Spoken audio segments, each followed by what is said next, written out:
On the first undeniably cold night in November, an idea began to take shape in my head. The shape was specific, and it looked like the map of Austria. As in my grade school geography books, it was illustrated with images of natural resources, amber waves of Wiener Schnitzel, nuggets of goulash the color of iron ore, the gentle white slopes of Salzburger Nockerl.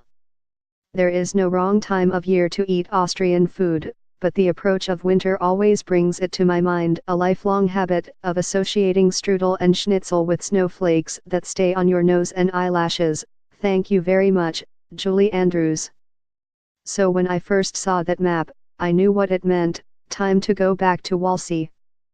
For 17 years, Kurt Gutenbrunner has been serving Austrian cuisine underpinned by farmers' market produce at Wallsé, in the West Village. It was his first restaurant as chef and owner, the start of a minor Austrian empire that now includes Blauigans, where there are more wursts on the menu and more elbows on the tables, and Café Sabarski in the Neue Gallery Museum, where people sit upright over cups of milk coffee and slim wedges of Linzer torte. Wallsé is still his base camp, where at the end of the night you might see him towering over the second tallest person at the bar. Imposing as he is, Mr. Gutenbrunner is dwarfed by his own portrait, which hangs across from the bar. Julian Schnabel painted him looking both heroic and angry, surrounded by a lightning blue nimbus. The blue light may represent the bolts of inspiration that drive Mr. Gutenbrunner to higher and higher creative peaks, although to me it looked as if he had been soaked with kirsch and flambéed. The painting is one of many that have accumulated at Wallsé over the years. Otherwise, the two small rooms look much as I remembered them from my last visit, around the time of its last review in the New York Times, in 2004, when Amanda Hesser gave it 2 stars.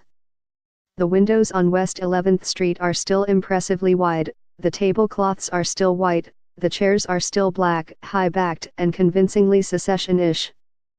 But furniture was not part of the map that had danced before my eyes. Schnitzel was, and the particular schnitzel I had seen was veal, pounded to the thickness of flannel, inside a rippled crust of crumbs. I wanted to be able to slice it with the side of a fork and hear it crackle. I wanted it with sweet, cool sliced cucumbers, a fingerling potato salad and lingonberries. And that is what I got. Another pressing issue, was Quarkspätzle with braised rabbit still on the menu? It was. Would this warm bowl of buttered noodles, in irregular curves and swoops like some secret alphabet, still make me glad I'd walked this far west facing a chilly wind off the river? It did. The goulash was not the home-style stew I had pictured. It was made from short ribs braised separately before being introduced to a paprika onion sauce, but it was delicious.